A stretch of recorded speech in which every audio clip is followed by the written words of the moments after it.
Ladies and gentlemen, let us introduce our second panel discussion on blockchain and digital identity in government. With your moderator, Natalie Smolensky, Chair of the Board, Texas Blockchain Council. Our panelists are Daniel Buchner, Decentralized Identity, Microsoft. Chase Perkins, CEO, Impervious.ai. KARYL FOWLER, CEO, TRANSMUTE.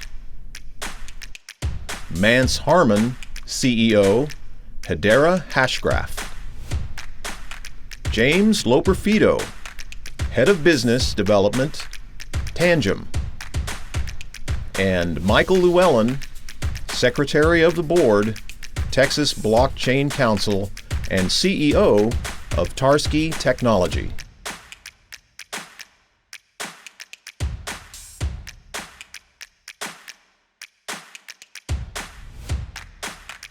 So we're here to kick off a new topic at the summit today. As I mentioned earlier in my address, there are really two universes of use cases for blockchain technology: money and identity. So we really kicked off the day today talking about money, and now we're going to be talking about digital identity. So I have some luminaries with me here today. Of course, Daniel, who leads standards and open source development for Microsoft's decentralized identity initiatives. KARYL, who is CEO and co-founder of TRANSMUTE, where her team is leading decentralized identity initiatives to secure global trade and enterprise supply chains. We've got Chase Perkins, the founder and CEO of Impervious.ai, which is developing the infrastructure for a new P2P internet standard by building the programmatic layer of Bitcoin, which is also referred to as layer 3. James Loperfido is here from Tangem, which is a Swiss company that manufactures hardware, firmware, and applications to enable safe self-custody of private keys, regardless of the blockchain they're used with. Mance Harmon, the founder and CEO of HEDERA, experienced technology executive and entrepreneur, over 20 years, based out of Dallas. And Michael Llewellyn, software architect and strategist, who is currently running blockchain auditing at OpenZeppelin, and also serves on the TBC's Digital Identity Committee. So I'm going to start by just kind of framing up, why are we even talking about identity? So open question for the group. What is digital identity, and what are some of the main drawbacks of current digital identity implementations? So I'll give a quick overview for digital identity, which is actually a fairly broad term. That anything online, if you use it to identify yourself, effectively it's a digital identity. That could be your email, your web domain, or even your Facebook ID. And I bring up Facebook because we had a great example of maybe some limitations of how digital identity operators work today, which is they can suddenly go down without any warning for an entire day, and you don't actually have a way to identify yourself. I think it's also really important to separate the two key pieces of identity, right? Like there's the identifiers, which you referenced, right? The identifiers of email or username or @ on Twitter, and then there's everything about your identity, which really it's not just like nerdy credentials that you might get, to drive, driver's license, something like that. It could be really anything about all the data that you exchange online that has your thoughts, feelings, anything personal. That's all part of your identity. Right. So, Michael, how would you say that blockchain technology enhances legacy forms of digital identity? For example, does it actually resolve any of the pain points that we just discussed?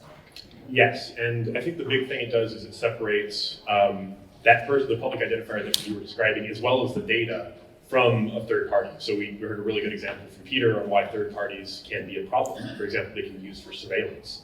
And what digital identities do with blockchain is they take away that centralized provider that has to kind of act as a way to say, Facebook will say, yes, you are actually Michael Llewellyn, or you are actually Natalie Smolensky because you have this profile that's been verified, etc. And it says, no, we're going to actually do that on the blockchain. And so both the identifier can be linked to a blockchain, and the verified credentials can then be built on top of that.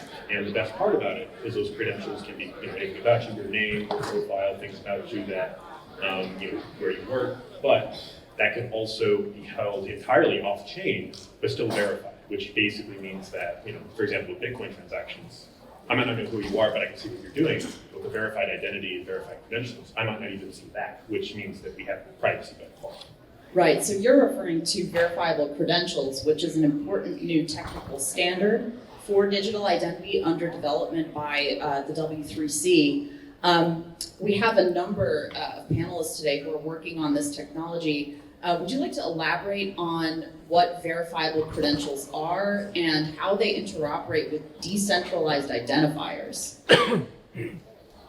Yeah, sure. I can talk a little bit about it. So DIDs form the foundation for your identities, right? You essentially have one identity, but you could have many identifiers that you tie things to. Some things are really public, some things are private. So I could have a very public DID that acts as sort of like a Twitter handle across the social sphere, and then have a lot of private DIDs that I do one-off interactions with. What you do with credentials is sort of, they're essentially issued proofs. So you might have an ID that you have proof issued to that proves your driver's license. So when you're able to validate and verify that you are the possessor of this ID that's not rooted in any provider, you can also prove that the credential is yours, like it's supposed to be issued to you. And you can do these proofs of zero knowledge. So there's different forms of verifiable credentials that leverage zero knowledge proof, cryptography, to be able to prove just discrete things about certain things businesses might be interested in without giving away raw data, which I think can really help with privacy and the surveillance capitalism that we're seeing everywhere. Yeah, so the canonical example for this that we see cited often is, let's say you're purchasing alcohol and the vendor needs to know if you're over the age of 21. Well, today we might have to show our driver's license to prove that. But that license contains a whole bunch of other information about me. My name, my address, my height, my eye color, maybe a medical condition that I have, that vendor doesn't really need to know to sell me that alcohol. They just need to know, yes or no, am I over the age of 21?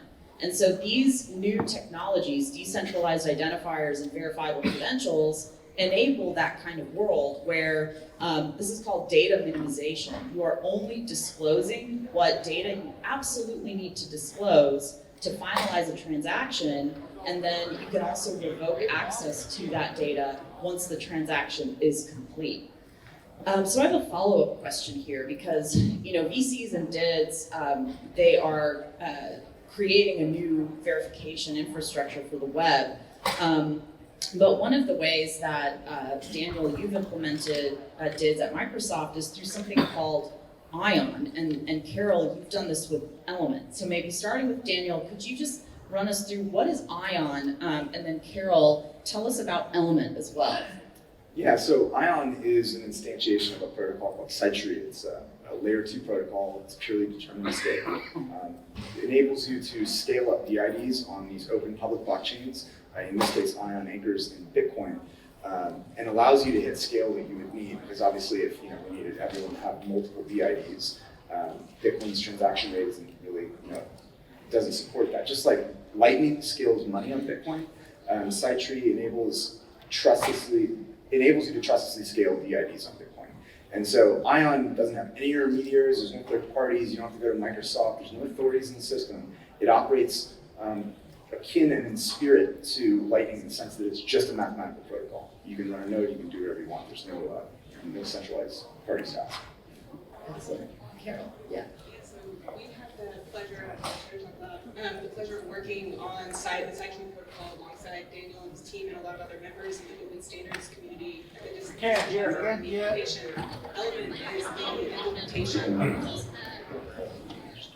Element is the implementation on Ethereum. We've also implemented on Bitcoin, and for a lot of the same reasons that Daniel described, but my company focuses on not just personal identity, but also, we're in Texas, organizations care a lot about privacy as well. And so we focus a lot on organizational identity and identity of assets. And so we need really high volume scale, and we need to be able to operate at the same scale that enterprises are operating today. So Element is on Ethereum, and we have also implemented on other types of distributed ledgers that are not public protocols like Amazon QLDB to further compound the scalability and provide optionality in terms of scale and cost. and take advantage of some of the benefits of both centralization and decentralization simultaneously, depending on what application. Excellent, thanks guys. This is the last question really for Daniel and KARYL. I'm often asked about the ability to, say, port DIDs between blockchains. You know, some of the community might call that an atomic swap. Is that possible yet? Is that being roadmapped through any of these standards bodies? So the difficulty with doing that, not really. The issue with doing that is that, I wouldn't say it's a zero-sum game, but it might be a 3 to 5-sum game. In terms of DIDs, you're going to see network effect sort of generate for these things, and there'll probably only be 3 to 5 DID networks in the end. Mm-hmm. And that's just the way technology goes. We have TCP and UDP. We don't have every letter of the alphabet, generally speaking. Yeah. The issue with going across chains in this way is that if you think about what Bitcoin really is, what actually Sidechain use it for is the time chain aspect. Right. Logical time, right? That's really what solves the digital identity conundrum that we've had for 40 years, is how do you sequence records? And Bitcoin's the first system in history that actually does that in a decentralized way. Now the problem with addressing multiple networks is if you think about these things as logical clocks, they count irrespective of each other. There's no relative reference between them. So right. If you were to anchor things in different things, you'd have to at least run all of the nodes of all the chains you anchor to, which doesn't really make a whole lot of sense operationally. So that's why we selected Bitcoin, the strongest ledger, by far, most secure, and that's the reason we write it. Excellent. And really quick, I'd add to that. So I agree with Daniel. You can't port DIDs across roots of trust, but you can use verifiable credentials to connect identities and identifiers across those roots of trust in a really effective way that does not, again, continues to preserve privacy and allow for some really cool ownership and privacy use cases, but again, no porting across. That's a really good point. Excellent. All right, Chase. So tell us a little bit about Impervious and how are you imagining the layer 3 applications made possible by Impervious? How would they employ DIDs and VCs to protect user privacy? Thanks, Natalie. So Impervious is building the programmatic layer of Bitcoin. Like you said, locally known as layer 3, and you can think of it how we conceive it as the infrastructure for the peer-to-peer internet. Regarding DIDs, I think context is really helpful. Digital identities need not be decentralized. They can be entirely and exclusively issued and controlled by a centralized party. A great example of this is as we see in China, like with WeChat, the super application WeChat, whether it's social media or payments or messaging or search, you go to one place to conduct all of it. That relies on centralized digital identities. It also represents complete and total information dominance. It serves as a proxy for the Chinese Communist Party, and it quite literally subjugates and eviscerates the concept of individual control, discretion, and identity. It is no longer, there's no longer a mechanism for an individual to control or participate without the good graces and whims and the prior permission to access and participate. On the other end, we have decentralized digital identifiers. They can act as a bridge to the peer-to-peer internet, between the ordinary internet and the decentralized internet. A DID can allow if it's universally resolvable, you can always access, send and receive information, you can always conduct payments, you can always communicate, and it provides, I think, digital discretion, not just discretion, but dignity. It restores that because it's up to an individual how they like to participate and communicate, and there's no centralized intermediary that can dictate how that's conducted. Yeah, I mean, to add a little bit to that, what DIDs plus these things called personal data stores that we're adding to the mix bring to the fore is the ability to sort of have universal global APIs for things that are really helpful. Like if you think about Telegram and Signal, you still kind of have to pick an app and a silo to send your private messages in that might be encrypted, but they're still subject to that company being potentially blocked like it was in China. What DIDs and personal data stores allow for is if you know someone's DID, you can resolve the endpoints to their data store and have their keys you can send them encrypted messages through a standard, open, globally addressable network. And that's huge. And things like Twitter, right? Blue Sky, the project you see there, another really good example of this. The reason why people can be canceled online is because your identifiers are owned by companies. Right. If you move to DIDs, cancellation stops, and we can stop these games in society. That's exactly right. And as you're saying, centralized intermediaries, as you mentioned, Facebook, when you rely on these walled gardens, you rely on these, whether it's a subnet or a silo, you really are the whims and wishes of whether it's cultural Marxism or just policy preferences or just simple basically the absence of fault tolerance. And DIDs allow all kinds of things. They, like I said, the access to peer-to-peer internet, and also things like fault-tolerant federated cloud systems. It provides a more resilient, accessible, usable experience, and it is the future. And I think it's a critical component of it. Yeah. We've recently actually seen some public pushback against DIDs, of all places from the Mozilla Foundation. KARYL, would you care to tell us what's going on there? Yes, so obviously the browser owners, and it's not just Mozilla, including companies that own a lot of the hardware we use, like Apple and Google, obviously stand to lose a lot of revenue if identity is cannibalized as parts of their business models. And decentralized identifiers are the first technology that has matured to a point where it can really threaten that business model. It's my humble opinion, some of these folks will be less relevant if they don't embrace it, but what's actually happening is that in the World Wide Web Consortia, where we're just at the cusp of passing the V1 specification of this, which means that anything built atop it is interoperable and portable. Your data is portable across those systems. You get all those really awesome benefits.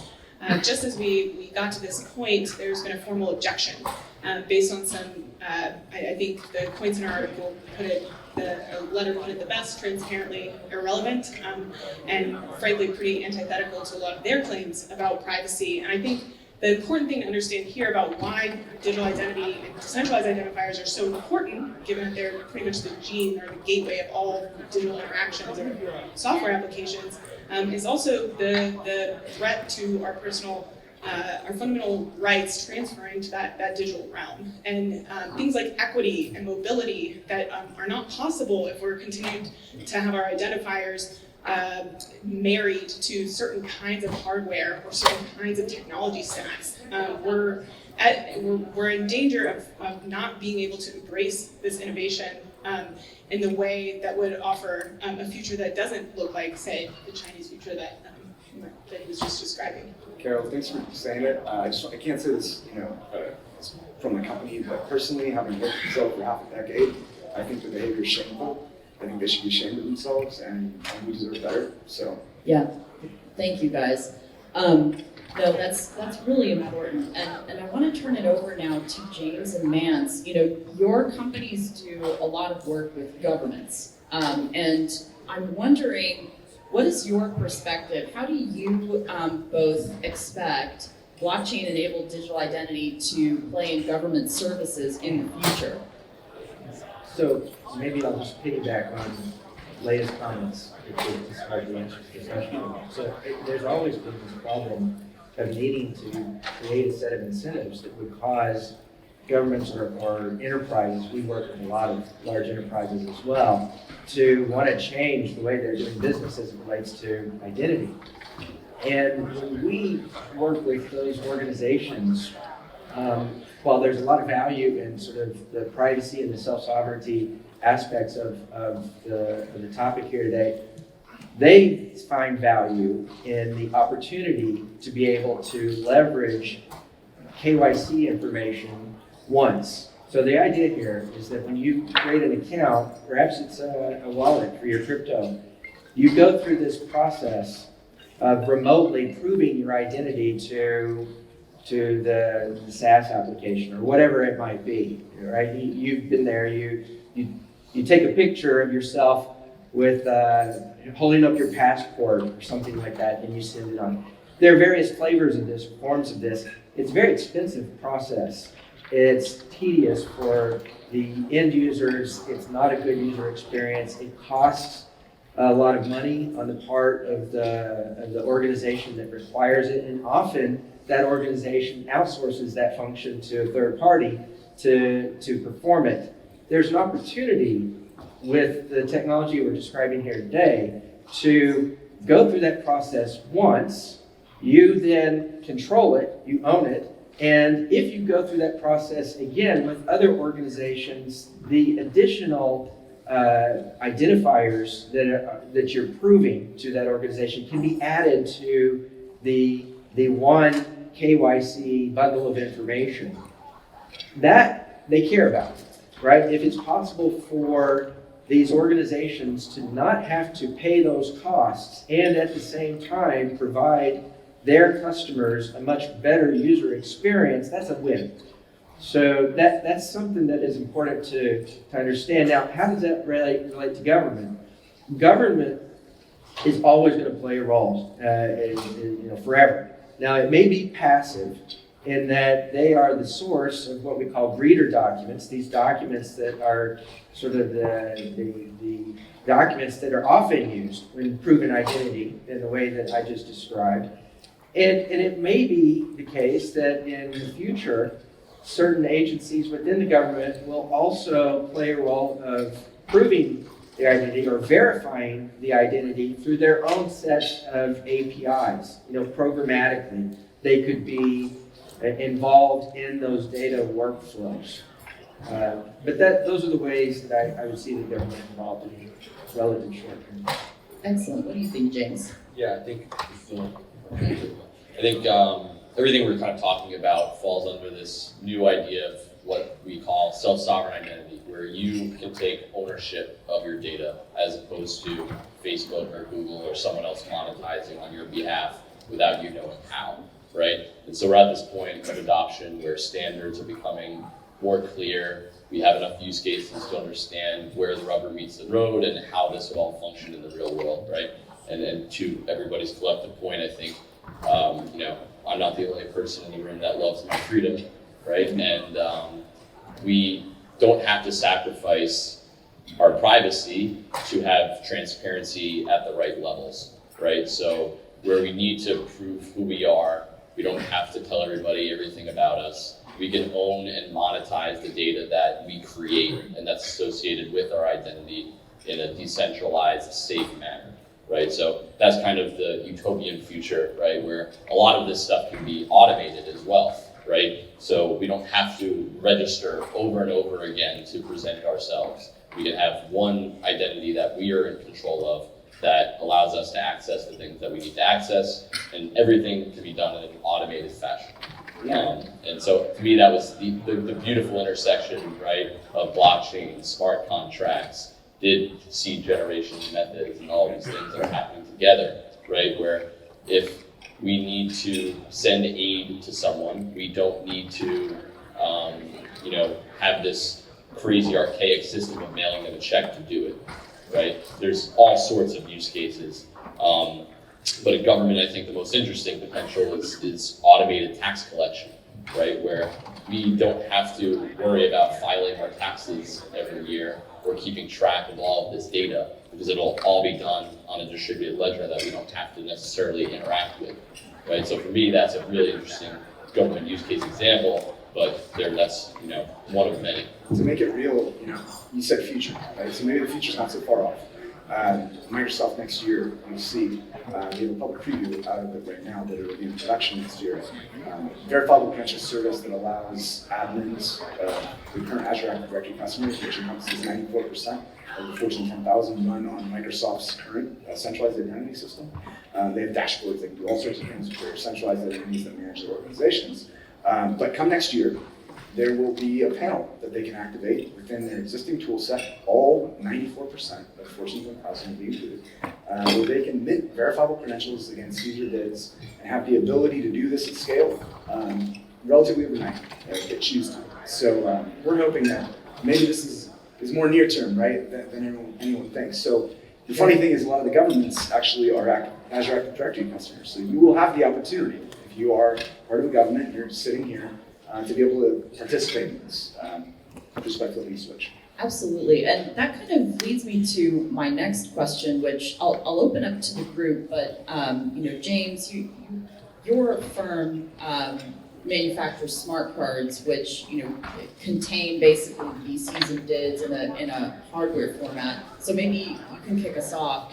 Like, there's been a lot of talk about the digital divide and bridging the digital divide. How do you think blockchain technology or these emergent identity standards help us reach marginalized populations? Yeah, so I think the statistic that I literally wrote last night in a paper that we're publishing for the Global Blockchain Business Council on identity standards is that 1 billion people are generally unidentifiable, right? Afghanistan refugees are a really good example of people that have literally no issuing authority, that someone who needs to verify their identity, they don't have that authority to provide them credentials, right? So in the example where someone has nothing but the clothes on their back, we need a realistic way to assign them a digital identity so that they can own digital assets, or at least establish rights to some type of property, right? Which we hope another government use case could be recorded and owned and shared on a distributed ledger without sacrificing privacy again. Well, So, yeah, go ahead. I was just saying it was really interesting. It's the idea of authentication without control, and specifically in the context of pseudo-anonymity. And that's part of what's so exciting to your question, Natalie, regarding how can it, essentially promote equality. And it's the ultimate equalizer in the context that you can authenticate without discriminating. You can demonstrate that you performed a function, that you were X, Y, and Z at your time and place without a party arbitrarily and preferentially selecting on any given base element or identifier. Yeah, and I'll actually add to say, like, in terms of marginalized communities, like, there's definitely a lot of people that just don't have an identity at all, but for people that do, but are now crypto users, they have their legacy identity, now they're coming from the crypto space, they're kind of starting from scratch. And they're used to being able to verify someone's identity by an email domain or something like that, but now someone sees a Bitcoin address saying, oh, I'm the IRS, please send your Bitcoin payment here. And we've had clients where some of the worst hacks that have occurred haven't been because blockchain or smart contract or anything was hacked, but because there was just a social dynamic where they didn't understand who they were sending money to. So being able to link these payment systems that enable freedom to an identity system is going to be crucial, because eventually the hacks will become so insane that people won't feel, or they won't be able to trust the technology because they don't understand it. So if you can put a name on an address but also keep that name private, that's going to enable a lot more usage. Yeah, excellent. So we've talked a little bit about how a private but automatically verifiable digital identity can be useful for governments. Governments are going to continue issuing these identities and identifiers, but they will coexist and interact with other forms of digital identity issued by other authorities, including claims that are made in a self-sovereign manner. In other words, things that I attest or claim about myself. We talked a little bit earlier today about how Bitcoin is coming in as a currency that will exist alongside government-issued currencies. So governments no longer have a monopoly on fiat issuance. How do you think this new multipolar world translates into the identity space, and what do you think it means for individual liberty? I hope it leads to, decentralized identity. Right, governments use it. I'm a libertarian personally, so I hope and I think that decentralized identity can minimize the amount of identity that a government really needs to be involved in, and we can start having peer-to-peer, business-to-business, and business-to-consumer credentials that are every bit as important and can basically prove all the same facts. We just don't have a mechanism by which to have those things codified in standard fashion, so you can't exchange them right now. DIDs and VCs give that to the world, so that maybe we can make identity a bit more diffuse. Maybe we can make identity a bit more peer-to-peer. And that's my hope in the long term. And to add to that briefly, Natalie, in the American jurisprudence system, we recognize the government, the law, and the courts recognize personal and real property. And I don't think it's at all necessary for a centralized party to issue a credential in order to recognize it or authenticate it. you can have this chair, you have my blender, you go before the court, you go, you took my blender, and they go, okay, but it didn't need to be a state-issued blender, right? So it's a pretty simple concept, and you can authenticate, prove, and recognize without being the issuing controlling party. Yeah, the underwriter's laboratory, the stamp on the blender, it's not a government, right? Maybe they have a VC and things get better. Excellent. All right, so we'll close out this panel with one last question. This is open for the group. Are there any particular digital identity related policy initiatives, either at the state or federal, even international levels, that you guys think we should be aware of and maybe even have a point of view about? I'll take that, the starting point on that one. So right now, I think as Department of Homeland Security has a request for comment or information specifically about mobile driver's licenses. And I know in Texas, it took us 3 legislative sessions to pass our first mobile driver's license pilot. But this is where the open standards-based approach versus the world we exist in today, where it's very coupled to specific operating systems and hardware, really comes into play. We have an opportunity to move into things like digital mobile driver's licenses and other types of government-issued credentials with the best-in-class technology that protects all of our individual liberties and makes things, like Matt said, more efficient, more convenient for us all. And right now, I think that's one of the big policy initiatives that we need more eyes on. Yeah, one thing you could do, there's a lot of companies out here with blockchain technology, actionable, lobby NIST to have SecP 256K1 and BLS curves fully approved. That could really help. A lot of companies and governments will not touch curves unless they're NIST approved. So, call your congressman and advocate for it. All right, guys, lunch is served, and we've got some fabulous lunchtime programming for you, so don't get put off if there are more people on the stage in a few minutes. Just keep on enjoying, and we'll see you in a minute.